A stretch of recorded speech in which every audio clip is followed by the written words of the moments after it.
sí, desde que estábamos en pregrado lo escuchamos mucho, que es para el vértigo posicional paroxístico benigno. En este caso, en rehabilitación, buscamos esparcirlos, remover o liberar o desintegrar más que todo ese material otolítico, esas otoconias que se desprenden y que generan este vértigo de rotación que es tan común y que es de los que más, digamos, nos llega a consulta.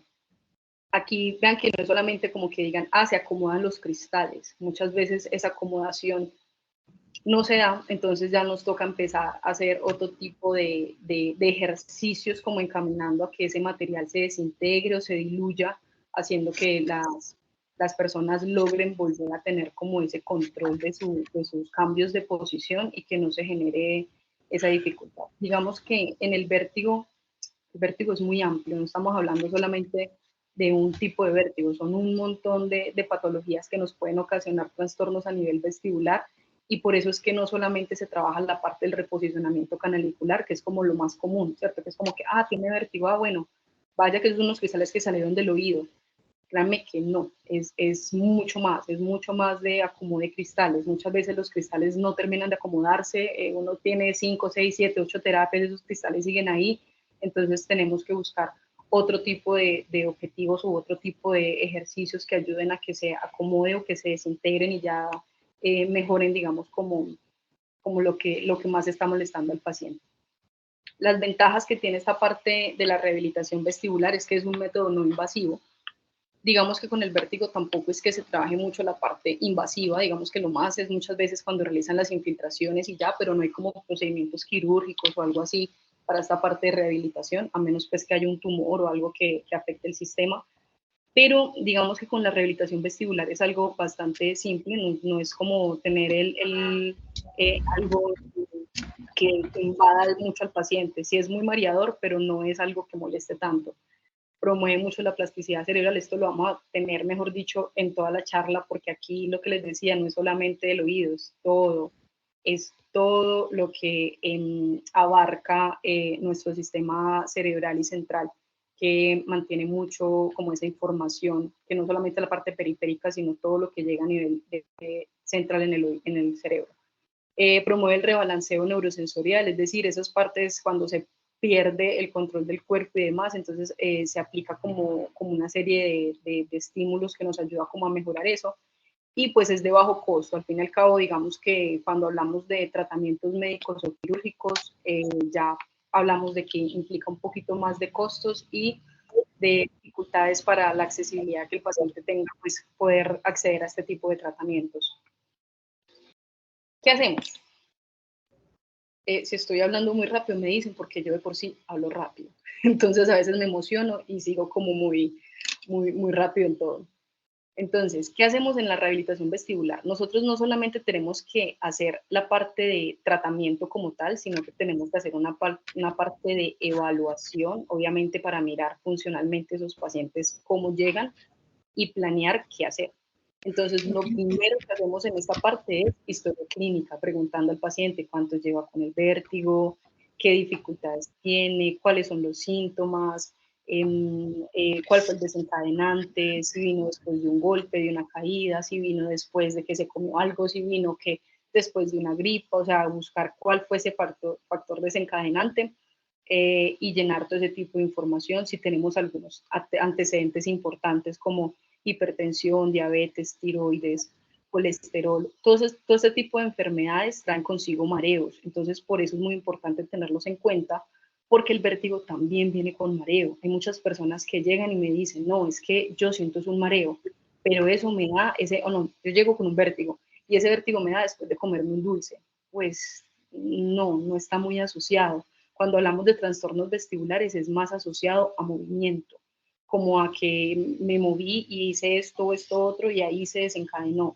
No es como que me comí esto grasoso o se me subió la presión y me mareé, ya puede estar asociado a las otras patologías y por eso es importante saber si el paciente sí tiene esos antecedentes o si no lo tiene. Otra cosa importante son los antecedentes a nivel osteomuscular, que si tiene problemas cervicales, problemas de rodilla, de columna, osteoporosis, artrosis, todo eso es importante porque los pacientes, lo que les decía al principio, no es solamente el oído, son ojos, oídos y cuerpo. Y si tenemos pacientes con antecedentes cervicales, pues obviamente nos va a afectar. Si tenemos pacientes que tienen prótesis de rodilla, alteraciones de columna, problemas de cadera, son pacientes que de entrada ya vamos a saber que van a venir con una inestabilidad específica por su patología de base y que es algo que no vamos a mejorar.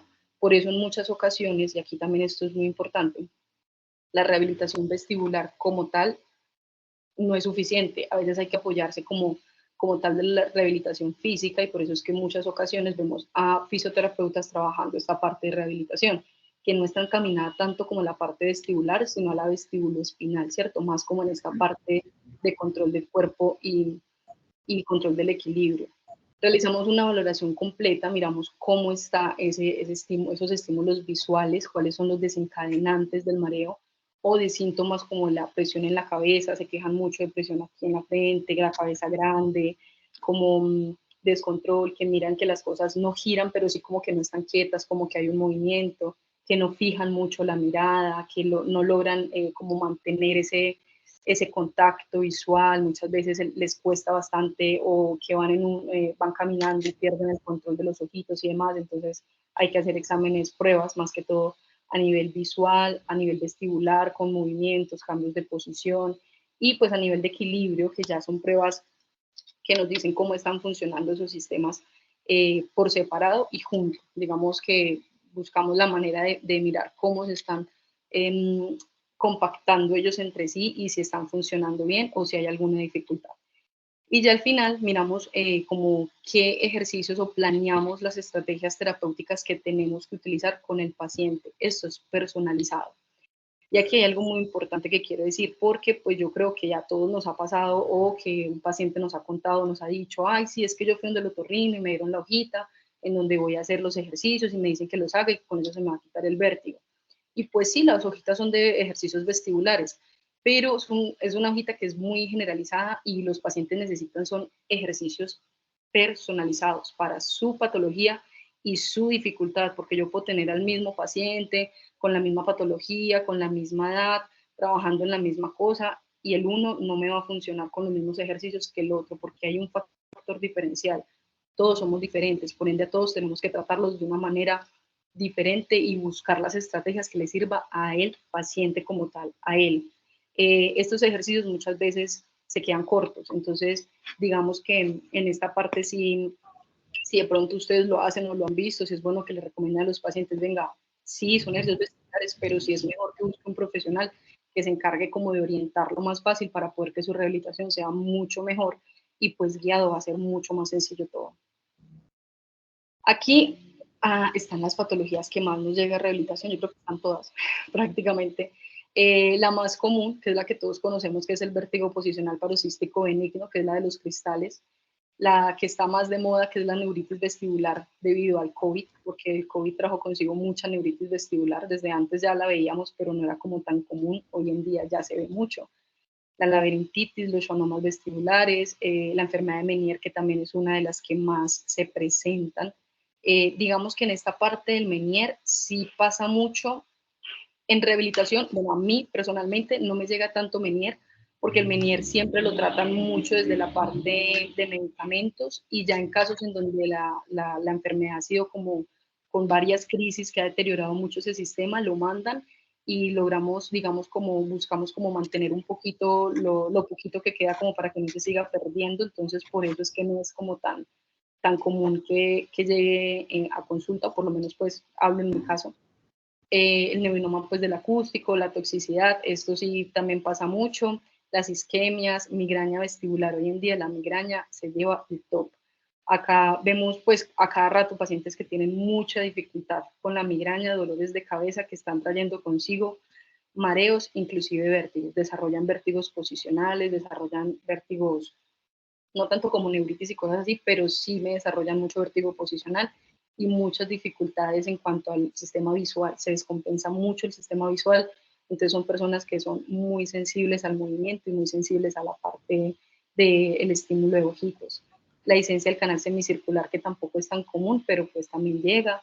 Trastornos cerebelosos, la sensibilidad al movimiento. Aquí, por ejemplo, La cinetosis, por ejemplo, que es una de las alteraciones que es cuando nos mareamos en los carros, es de mucha sensibilidad, movimiento, entonces también llega mucho por esa parte, los vértigos centrales, mareos y desequilibrios desarrollados o encaminados más que todo al presbivértigo, así como perdemos audición por edad, así como todo se va deteriorando naturalmente, asimismo nuestro sistema vestibular se deteriora. Entonces es muy común encontrar a nuestros adultos mayores presentando este tipo de alteraciones. Generalmente esto no les provoca tanto el mareo, sino que les genera mucha inestabilidad. Por eso les hablaba yo de que el riesgo de caída aquí es impresionante porque, claro, ya se ha perdido ese control del cuerpo, ese control vestibular, entonces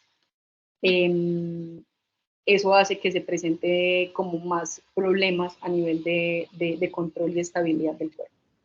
Conmociones cerebrales, el vértigo postural perceptual persistente o mareo postural perceptual persistente, que ese muchas veces, no sé si lo hayan escuchado, pero hoy en día también es bastante común, que es el vértigo por ansiedad, o es la alteración que se presenta por trastornos de ansiedad o depresión o por problemas psicológicos o psiquiátricos. Son pacientes que obviamente manejan un nivel de ansiedad impresionante y aquí sí es un trabajo como muy en conjunto con psicología, terapia vestibular, otorrino, otoneurólogo, o sea, es un trabajo psiquiatras, o sea, aquí es un trabajo muy, muy en conjunto porque es como una de las cosas que se están afectando y que se está viendo mucho hoy en día. Y la hipoacusia súbita, que también muchas veces viene, arrastra todo, ¿cierto? No solamente como que me afecta mi parte auditiva, sino que también alcanza a afectar mi sistema vestibular, generando problemas a nivel de equilibrio. Vamos a hablar de los que no tienen componente auditivo. Y aquí quiero hacer una aclaración, no es que no vengan con componente auditivo, o sea, la patología como tal, cuando hablamos de un vértigo posicional, una neuritis, todo este tipo de cosas, no es que el paciente le haga una audiometría y vaya a venir con pérdida auditiva, no, como tal la patología no trae un trastorno auditivo, pero pues es una persona que ya tiene sus años, obviamente ya vamos a ver una presbiacusia, que si ya tenemos una persona que ha trabajado expuesta a ruido, pues ya vamos a ver ahí los descensos en agudos, digamos que es algo que se puede presentar, pero que como tal la patología que estamos viendo no es la causante de esa pérdida de audición. Y por ende, pues no vamos a encontrar como hallazgos extraños en la audiometría, ¿cierto? O en los exámenes auditivos en general. Porque el problema no está en ese sistema, o sea, no es como que comparta información a nivel auditivo y vestibular, sino que ahí se afecta netamente oído o nervios, oído a nivel vestibular o nervios vestibulares. Las patologías con componente auditivo, ya encontramos la laberintitis, encontramos muchas veces componente conductivo, el schwannoma, pues que es un componente neurosensorial supermarcado, la enfermedad de Meniel, que es la más característica porque viene con esos descensos en graves y esas subidas en agudos que nos afectan tanto, el neuroma mal acústico, la dehiscencia que también viene así como con su pérdida de conducción neurosensorial, que es la cosa rara, las hipoacusias súbitas, la toxicidad vestibular y la isquemia. Esas las coloqué así como en cursivita porque en el otro lado también podían presentarse, se pueden presentar con o sin problemas auditivos, ¿cierto? Dependiendo qué es lo que daña, porque digamos que aquí en la parte de toxicidad muchas veces los pacientes les puede afectar nervio auditivo o les puede afectar nervio vestibular y en las isquemias igual, no es como que siempre me va a venir el uno con el otro, sino que a veces puede traer un componente también a nivel auditivo.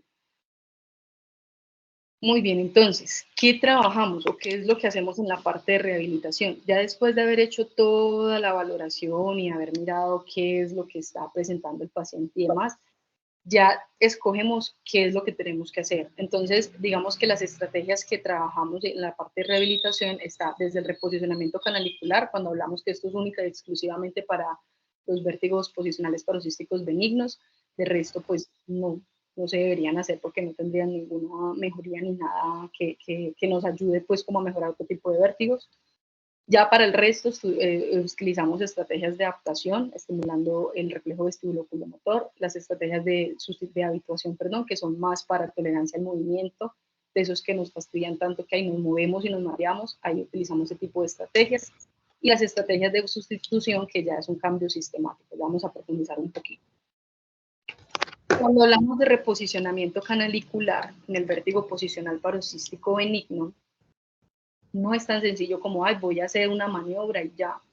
Hay varias maniobras para cada canal y depende de lo que es el canal, si es cupulolitiasis o canalolitiasis, se escoge la maniobra, ¿cierto? No es como que hay E-play para todo el mundo, porque siempre tenemos acá mentalizado de que la maniobra que más se utiliza, y sí es la más utilizada, que es la maniobra de E-play, pero es porque el canal posterior es el más afectado cuando tenemos este tipo de alteraciones. Pero no es la única. También encontramos, por ejemplo, la maniobra de Simmons. También hay otra que es la maniobra de Gans. O sea, hay varias maniobras. Dependiendo de la dificultad que vemos, asimismo utilizamos una maniobra. Entonces, ejemplo, cuando los cristales se desplazan por el canal semicircular, que ya vemos que es de duración de segundos y es una cosa súper rápida y súper fuerte, pues ya buscamos E-play, pero cuando vemos que es un vértigo constante de minutos, que ya pensamos que están pegados a la cúpula, pues ahí ya empezamos a pensar en una maniobra más liberadora como la de Simmons, y así pasa con todos los canales, ¿cierto? Dependiendo lo que uno vaya viendo en la exploración, asimismo va escogiendo qué maniobra o cuál es el tratamiento que va a realizar. Para el canal anterior utilizamos la maniobra de Jacobino, aquí sí para las dos, cúpulo, canalolitiasis, esa es la única maniobra en este momento descrita y trabajada en ese canal anterior. Entonces, digamos que sea para lo uno, para el otro, igual las cupulolitiasis en la maniobra, en el canal anterior, perdón, no es como lo más común, pero pues casos se han visto, entonces digamos que siempre lo utilizas como la maniobra de Jacobino. Y en el canal horizontal, que para mí es el peor de todos, es bastante complejo por los síntomas que presenta el paciente y porque muchas veces cuesta un poco identificar si es el del oído derecho o el del oído izquierdo el que está alterado. Entonces, digamos que acá tendemos a ser un poco más, tenemos que ser más precavidos con respecto a qué hacer y por qué lado empezar o cómo encaminar ese proceso de reposicionamiento canalicular con el paciente, porque como es en el canal horizontal, el paciente se va a marear a la derecha o a la izquierda. Eso va a ser como algo fijo.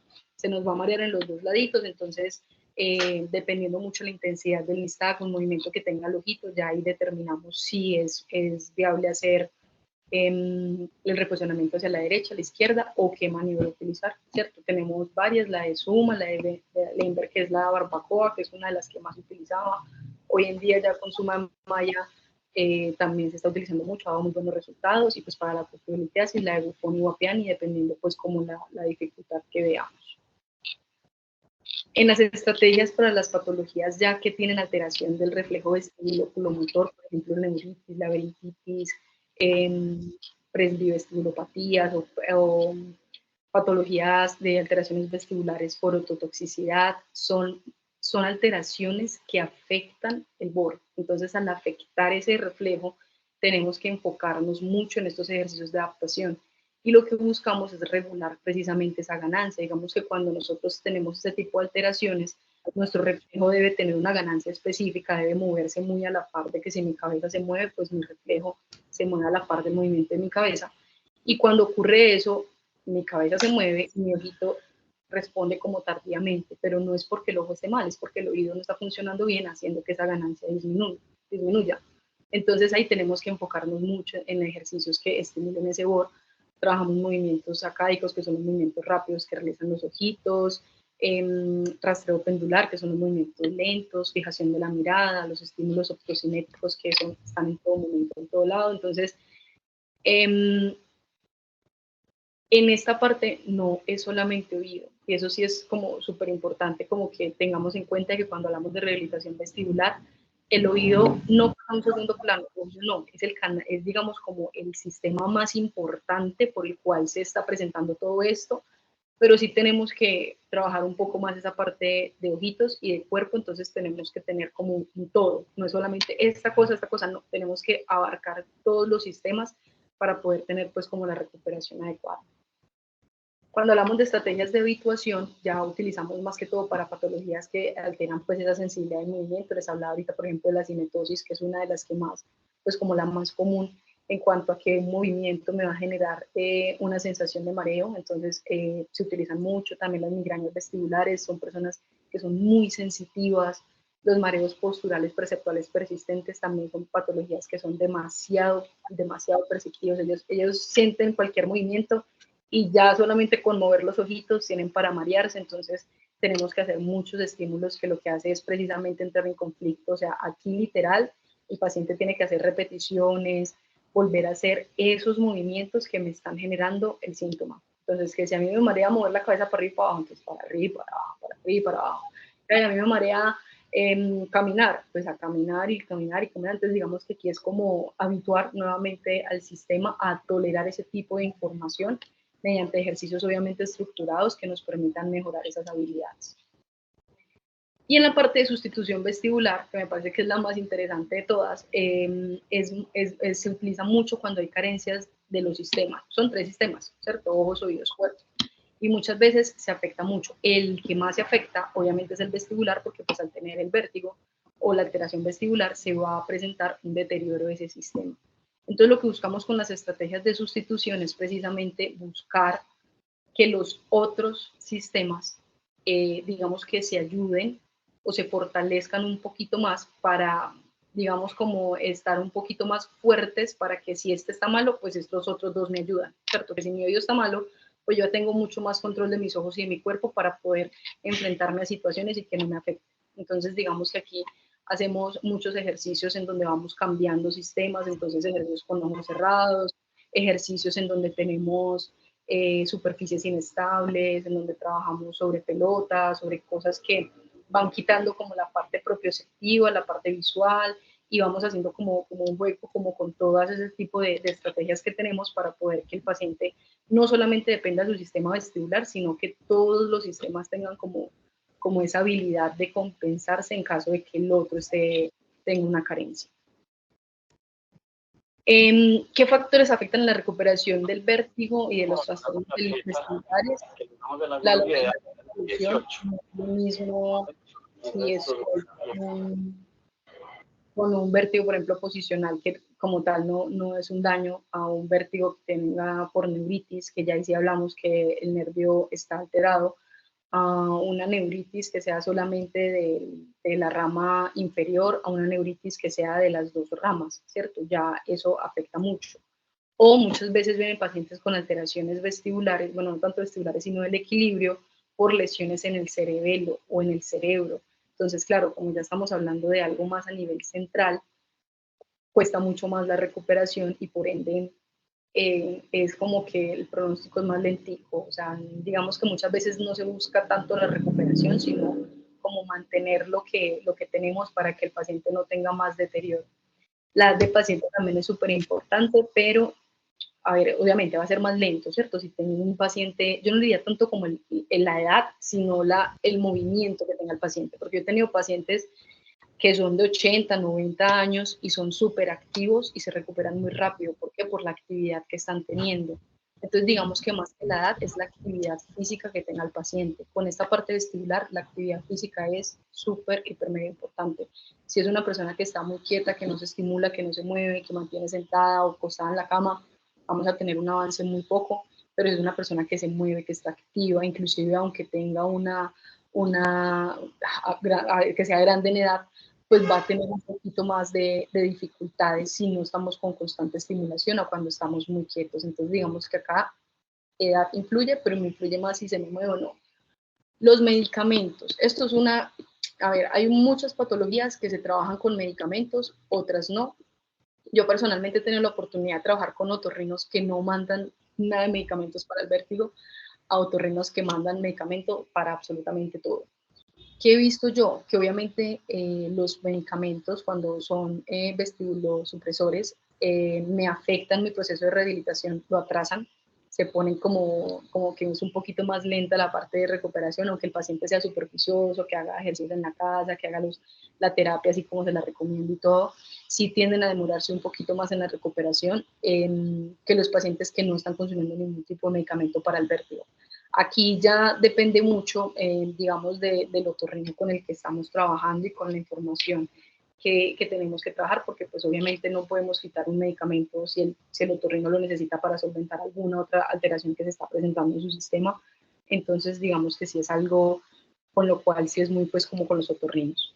La intensidad de los síntomas, cuando empezamos, por ejemplo, con una neuritis que es súper fuerte, que es algo muy súbito, que es una cosa súper repentina y el paciente está muy afectado, obviamente también vamos a tener un poquito más de dificultad en empezar a retomar y en volver a sentirnos bien, pues porque estamos en una crisis bastante fuerte. Entonces, digamos que mientras más fuerte la crisis, puede variar mucho la recuperación y también influye mucho la información visual y somatosensorial. Lo que yo les decía ahorita, si tenemos un paciente, por ejemplo, con problemas de columna, de rodilla, cervical y demás, obviamente también nos va a causar porque la mayoría de los ejercicios implican movimientos de todas esas estructuras, de la cabeza, del cuello, de las piernas, caminar, levantarse, agacharse. Entonces, si tenemos ese tipo de problemas, pues obviamente nos vamos a demorar más. Pasa lo mismo con la parte visual, que si tengo problemas visuales, que no veo bien o que tengo un problema que un ojito veo y por el otro no, cualquier tipo de alteración a nivel visual nos puede atrasar un poquito como tal el proceso. La falta de amplificación auditiva en los casos que lo necesiten también lo puede afectar. ¿Y por qué? Hablábamos mucho de la parte de la plasticidad cerebral. Yo les decía, esa parte de amplificación es importante. Cuando nosotros hacemos la parte de rehabilitación, la mayoría de las patologías que nos llegan son patologías que no requieren tanto ayuda auditiva, ¿cierto? Es como que los vértigos, como les mostraba, hay una gran gama que no necesita ayuda auditiva, pero hay otro grupo de alteraciones que sí necesitan de esa ayuda auditiva y cuando el paciente no la tiene, se nota que se le dificulta un poquito más. ¿Por qué? Pues porque ya no tenemos tan buen seguimiento de instrucciones, porque ya no tenemos esa parte de retroalimentación, de que ya se nos vuelve como más lento todo. Nuestro cerebro, obviamente, al tener tanto aislamiento auditivo, hablamos de los pacientes más que todo con la presbiacusia, que ya se nos renteliza todo. Entonces, digamos que el paciente tiende a tener un proceso de entendimiento y de procesamiento mucho más lento. Un paciente amplificado es un paciente que va a tener mi cerebro activo. Por ende, al tener el cerebro activo, esa información va a llegar mucho mejor. Por eso es que es muy importante esa parte de amplificación, no solamente haga 1000 ejercicios, porque en esta parte, claro, los ejercicios van a ayudar, pero si mi paciente no está teniendo esa información cerebral constante, vamos a tener un poco más de deterioro. Entonces, digamos que no es como que no vaya a servir, sino que va a ser mucho más lento. También influye mucho la etapa en la que se inicia el tratamiento. No es lo mismo un paciente de un vértigo de hace una semana, un vértigo de 2, 3 años o 20 años, que me han tocado casos de vértigos de hace muchísimos años que nunca han tenido un tratamiento terapéutico. Entonces eso hace que también se demore mucho la recuperación. El tiempo que destinamos para los ejercicios en la casa, porque lo que yo les decía, aquí nosotros somos como un canal de información, hacemos los ejercicios, les indicamos al paciente cuál es el ideal para la alteración y vamos dándoles como unas recomendaciones de qué hacer en casa para poder hacerlo. Si no tenemos esa retroalimentación diaria, pues probablemente no se va a mejorar de la mejor manera. Nivel de motivación, súper importante. Si el paciente no cree en esto, si el paciente no quiere, porque hay muchos pacientes, créanme, que llegan que no quieren hacer nada porque nada les ha servido, entonces esto tampoco me va a servir. Y llegan con la negación de que esto para qué, no sé por qué me lo mandaron, esto no me sirve, yo me mareo más. Sí, se va a marear más, sí, va a ser más difícil, pero hay que hacerlo. Y si no estamos motivados, pues no nos va a ayudar. Lo mismo que con los factores psicógenos. Si no tenemos como esa tranquilidad y esa disposición para hacer la terapia, muy probablemente va a ser más difícil. Hablando un poquito más acerca de las ventajas en la amplificación auditiva, hablábamos de que mejora mucho las relaciones familiares y sociales. Cuando hablamos de esto, los pacientes vestibulares tienden a aislarse mucho del mundo. ¿Por qué? Pues porque me mareo. Entonces, para mí es más cómodo estar encerrado en mi habitación con la luz apagada, todo apagado, no me hablen, no me miren, no me toquen, porque si yo estoy aquí encerradito, pues yo no voy a poder marearme y por ende voy a sentirme bien, pero eso a la larga está mal, ¿cierto? Porque estamos deteriorando más nuestro sistema. Y pues a eso súmele que estoy sordo, tengo una hipoacusia bien grande, entonces digamos que el paciente de por sí ya no va a querer relacionarse con absolutamente nadie y a nivel psicógeno me va a afectar bastante. Y aquí necesitamos mucho el apoyo familiar, porque es que el vértigo es subjetivo, ¿cierto? O sea, el que lo tiene es el que sabe realmente cómo se siente y cómo experimenta y cómo procesa toda esa información. Y muchas veces la familia es como, ah, bueno, sí, ya, otras mareado, ah, sí. Entonces como que no tienen esa conciencia de lo que implica tener ese mareo, de lo que implica tener esa alteración. y pues obviamente también los aíslan un poquito más, entonces digamos que es como para fortalecer un poquito esa parte. También aumenta la sensación de seguridad e independencia, obviamente, si yo ya estoy retroalimentado auditivamente, yo sé qué es lo que tengo, yo sé qué es lo que me están explicando y no estoy completamente sordo y solamente haciendo y repitiendo por lo que estoy viendo que están haciendo, sin saber eso para qué sirve. Por ejemplo, yo soy una de las que les explico a los pacientes absolutamente todo con relación al ejercicio, para qué le va a servir, qué estamos trabajando, qué le va a fortalecer, qué vamos a hacer, cómo lo vamos a hacer, en qué momento lo va a hacer en casa. Entonces, si se me pierde toda esa información, el paciente simplemente va a ser como una maquinita que va a estar repitiendo algo que realmente no tiene conciencia de qué va a hacer, y obviamente eso tampoco nos va a ayudar mucho. También incrementa la capacitación de concentración.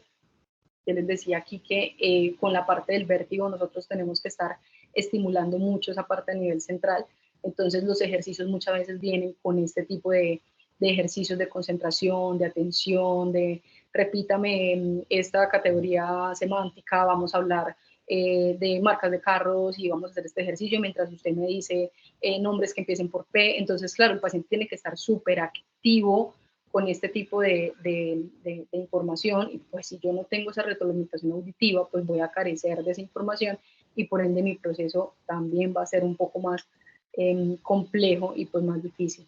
Mejora salud mental, lo que hablábamos, el hecho de estar amplificados nos permite estar en un entorno en donde puedo participar socialmente, entonces también me ayuda mucho en eso. Reduce el agotamiento físico y mental, porque claro, es que no escuchar cansa, o sea, uno está ahí cansado por tratando de identificar qué es lo que estamos, qué es lo que nos están diciendo y qué es lo que tenemos que hacer, y de por sí cuando tenemos vértigo las personas hacen un esfuerzo sobrehumano para poder moverse, entonces es como que tras de que tengo que hacer mucho esfuerzo para poder moverme, también tengo que hacer un esfuerzo para poder escuchar, entonces es como que todo se me junta y obviamente eso afecta a la larga. Y pues ayuda a mejorar la plasticidad cerebral, por lo que hablábamos, paciente retroalimentado auditivamente, paciente que nos va a estar activo a nivel cerebral y por ende va a ayudarnos como en esta parte de control del cuerpo, de equilibrio y demás, porque nos va a entender mucho más y va a estimular fibras que ya de por sí están estimuladas con la parte auditiva. Entonces, digamos que aquí yo siempre mis pacientes que llegan es que no, pero es que yo sé que yo necesito audífono y eso no, y a mí no me gusta y yo no quiero, les explico todo esto, venga, es que necesitamos, o sea, el audífono no es por si usted quiere, el audífono es porque usted lo necesita, porque en este momento el hecho de que usted no esté escuchando hace que su sistema vestibular también, que es donde usted se está mareando, se está desestabilizando, también esté débil. Entonces, qué mejor que poder estimular los dos sistemas, tanto el auditivo como el vestibular, para que las dos áreas que están descompensadas en usted se compensen. Porque al fin y al cabo, sí, el mareo es muy molesto y uno quiere quitarse eso, pero uno muchas veces es como que dejando a un lado la parte auditiva cuando es todo un sistema. No estamos hablando solamente del sistema vestibular, estamos hablando de nuestro sistema de oído, tanto parte auditiva como parte vestibular. Entonces, digamos que esa parte sí es muy importante que los pacientes entiendan y comprendan y pues seguirles insistiendo porque pues ustedes saben que no es fácil muchas veces convencer a los pacientes de que ya es necesario utilizar ayudas auditivas y más cuando las pérdidas ya son bastante grandes o cuando ya tenemos mucha edad que no queremos cosas nuevas. Ahora, aquí rápidamente hablando un poquito, lo que les acabé de hablar son ejercicios, pues son como la parte terapia vestibular que hacemos desde hace mucho tiempo, eso es como lo que venimos trabajando desde hace rato. Hoy en día ya se puede hacer más cosas desde la parte de realización vestibular, utilizando mucho la tecnología, en este caso apoyándonos, por ejemplo, en la posturografía estática, también hay dinámica, pero pues esa aquí en Medellín, por ejemplo, que es donde yo estoy, no la tenemos, pero yo creo que en Cali, si no estoy mal, sí la tienen. No sé si lo utilizan para rehabilitación, pero pues sí es algo que están como estudiando también, como está esa parte de equilibrio y demás. Y la parte de rehabilitación vestibular con realidad virtual, que también es un boom en este momento. La posturografía estática como tal, pues es una técnica que nos ayuda a mirar de manera objetiva cómo está el equilibrio, ¿cierto? Cómo está ese control del cuerpo estáticamente, ¿cierto? Entonces nos dice cómo está el estado funcional de ese paciente en control, que si está teniendo problemas a nivel bueno, visual. Aquí tenemos como en este tipo de exámenes que se realizan con la posturografía, se hace con ojos abiertos, ojos cerrados, sobre superficie estable, inestable, Entonces, digamos que ahí nos va mostrando cómo estamos con ese apoyo visual, sin ese apoyo visual, con ese apoyo somatosensorial, sin ese apoyo somatosensorial, cómo estamos, o sea, quitando y poniendo muy parecido a lo que hacemos, por ejemplo, cuando trabajamos las estrategias de sustitución, y ahí nos va diciendo si está más afectado el oído, si está más afectado el ojito, si está más afectado el cuerpo, entonces así también nos va dando como una idea, y obviamente el equipo también tiene como para uno poder hacer parte de rehabilitación, estimulando precisamente lo que nos ha alterado. Nos mide precisamente esa parte de la oscilación, que tanto mi centro de gravedad se mueve, entonces digamos que es muy objetivo, es muy chévere porque uno sabe precisamente el paciente qué tanta inestabilidad tiene y nos permite conocer esa parte del centro de gravedad si está muy alterado y pues obviamente para corregirla. Y también mucho la parte de los límites de estabilidad, lo que hablábamos, los pacientes vestibulares tienden a tener un riesgo de caída muy amplio. Entonces con esta partecita miramos qué tanto ángulo, digamos, de movimiento tiene mi paciente dependiendo a su edad. Cada edad, pues obviamente cada rango de edad tiene como un límite específico de control postural, entonces esos límites los va determinando el equipo, si está muy restringido hacia adelante, si está muy restringido para atrás, hacia la derecha, a la izquierda, cuál es el lado que más me afecta, entonces qué tanto es el riesgo de caída, porque obviamente esto acá nos mide más de manera objetiva como esa parte y nos da más idea de qué poder trabajar y estimular en el momento de hacer la rehabilitación. Y la parte de realidad virtual, yo creo que esa sí ya la hemos escuchado un poquito más porque hoy en día está cogiendo mucha fuerza. Es una parte muy interesante. Yo personalmente no la trabajo, me ha llamado mucho la atención, pero pues no lo he hecho mucho. Es como que me parece muy, muy interesante, pero todavía no me he metido mucho en ese mundo. Sin embargo, sí sé pues que eso obviamente nos ayuda mucho porque nos mete en esas escenas, en esos momentos en donde nos está afectando el mareo, que si yo tengo problemas, por ejemplo, en el supermercado, pues entonces me meto al supermercado, que si tengo problemas en mi medio de transporte, entonces me meto en el medio de transporte, me sumerjo en mi dificultad y de esa manera ayudo a que mi sistema se vaya recuperando. Es una estrategia que es muy buena, que hoy en día se está posicionando cada vez más precisamente por lo mismo, porque uno como rehabilitador le pueden decir, ay, es que yo me mareo en el carro, vaya pues al carro a hacer la rehabilitación al paciente, no es imposible. Pero ya con este tipo de estrategias, de mecanismos, pues nos puede ayudar a que le podamos brindar al paciente esa necesidad, cubrir esa necesidad y ayudarnos como a mejorar las dificultades que se presentan. Generalmente los candidatos, pues realmente yo he visto que les sirve a todo el mundo, es como que a este tipo de vértigo específico, pero la realidad virtual es muy a nivel visual, obviamente manda mucha información a nivel de ojitos, entonces a esos pacientes que más, digamos, como que se ven mejorías en los vértigos visuales, migraña vestibular, sinusosis, oscilopsias, que nos permiten como trabajar un poquito más esas dificultades a nivel visual que ayudan a que mi paciente se vaya sintiendo cada vez mejor, pero obviamente con la creatividad que cada terapeuta tiene, le va metiendo todo lo que tiene que ver a nivel vestibular, todo lo que tiene que ver a nivel de equilibrio, entonces las otras patologías también son, digamos, como se pueden trabajar con este tipo de mecanismos y también dan buena, como mejoran bastante. Sí es muy importante y eso también es bueno tenerlo en cuenta y es que podemos apoyarnos de la realidad virtual, pero el paciente debe ir con ejercicios a casa. Entonces ahí es como combinar todas las estrategias que ya hablamos anteriormente y fortalecerlas obviamente en consultorio con la parte de realidad virtual y obviamente sí vamos a lograr que nuestro paciente tenga como un poco más de, de información, no solamente en el consultorio, sino en su vida cotidiana, que le permita tener como esa mejoría y no solamente como me quedé con la estimulación que hice allá y no más, sino poder trabajar y trascender un poquito más. Y listo, eso fue todo. Ahí les dejé mi contacto de celular, el de Instagram, TikTok, lo que necesiten, cualquier cosa, preguntas, dudas, inquietudes, lo que necesiten, ahí están mis datos por si necesitan algo. Listo. Súper, Yaja, muy, muy, muy interesante. Muchas gracias. Les recuerdo que el chat está habilitado para todas aquellas personas que de pronto quieran hacer alguna pregunta o si quieren abrir sus micrófonos y hacérsela a Yajaira. Súper. Bueno, yo sí tengo una pregunta por acá en el chat.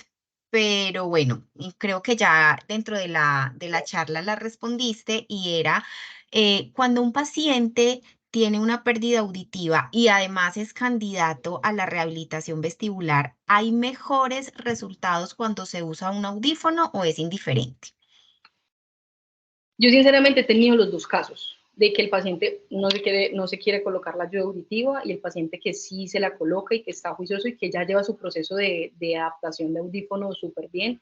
Y la verdad sí he notado mucho el cambio, porque el paciente, digamos, lo que les decía ahorita, el paciente que no está amplificado no procesa tan bien esa información de movimiento. Entonces como que uno le da la información, le dice, pero él no logra procesarla del todo y tiende a perder mucho ese control de la estimulación que estamos realizando. Mientras que el paciente amplificado, pues sí, él logra entender todo lo que le estoy diciendo, tiene más activo su sistema central, toda esa plasticidad cerebral está mucho más estimulada, entonces sí se ve como la diferencia entre el paciente no amplificado y el paciente amplificado, sí alcanzamos a notar más diferencia.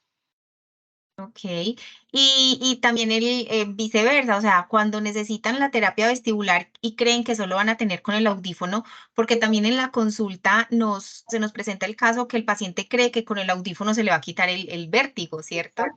Eso pasa mucho, siempre a mí, por ejemplo, cuando estoy desde el área ya propiamente de audiología, es como que, bueno, entonces por esas sorderas que yo tengo los mareos, güey. Sí, no, o sea, obvio, si Ujú. yo tengo una pérdida auditiva, voy a también tener deterioro vestibular, pero son sistemas al fin y al cabo independientes, entonces yo tengo que ayudarme también desde el otro sistema. Si yo solamente amplifico, no voy a lograr la recuperación, porque es que mi sistema se ha descompensado y tenemos que compensarlo, y la única forma de hacerlo acá, pues es con ejercicios. Entonces no es como que me coloque Ujú. los audífonos y chao vértigo. No, Ajá. no, tiene que ser un conjunto, o sea, los dos, o audífonos y rehabilitación vestibular, porque si no, no vamos a lograr tener como ese control de los sistemas. Muy, muy interesante ese punto porque la verdad en la consulta lo encontramos mucho. Bueno, no sé si alguien tenga alguna pregunta, si quiere abrir sus micrófonos y participar aprovechando que tenemos una experta en el área. Yo les voy contando que en el chat quedó el link para que por favor registren su asistencia. Y también aprovecho el espacio, ustedes que están conectaditos, para invitarlos dentro de 8 días a esta misma hora, 6 de la tarde. Vamos a empezar con el módulo de tinnitus. Tenemos una invitada internacional, entonces para que no se lo pierdan. Bueno, ya no, en el chat agradecimiento, muchas gracias, muy interesante el tema, muchas gracias. Por aquí hay un mensaje nuevo. Ya les pongo el link otra vez, ahí está. Listo. Bueno, ya no, pues por ahora no tenemos como más dudas. Vuelvo y te digo, comentarios de agradecimientos. Nuevamente, muchas, muchas gracias por compartir tu información. Yo sé que esto es de interés para todos porque siempre lo hemos dicho, nos vamos yendo aunque somos audiólogos, nos vamos yendo todos por caminitos distintos. A veces no tenemos mucho contacto con otras áreas, entonces súper bien. Bueno, dice muchas gracias, muy bien explicado, gracias, muchas gracias. Bueno, por acá hay otra pregunta y dice, cuando el paciente tiene Parkinson, Cuando y Parkinson y vértigo, me asumo imagino, sí. que tienen como las dos patologías. Lo que pasa es que aquí ya estamos hablando de una enfermedad neurodegenerativa, ¿cierto? Entonces esta Ujú. parte, como yo les explicaba, que la rehabilitación vestibular tiene mucha información también a nivel neuronal, sí va, digamos que aquí no es como que mejore mucho, pero sí logra, digamos, como muchas veces estancar esa dificultad de equilibrio y dificultad Está de bien, mareo. ya. Entonces hay pacientes, yo he tenido pacientes con Parkinson que logran mejorar un poquito, pero no se terminan de compensar porque obviamente tenemos una alteración un poco más compleja que es a nivel neurodegenerativo, entonces ya ahí cambia un poquito la parte y pasa con las enfermedades en general neurodegenerativas, Parkinson o Alzheimer, va a ser mucho.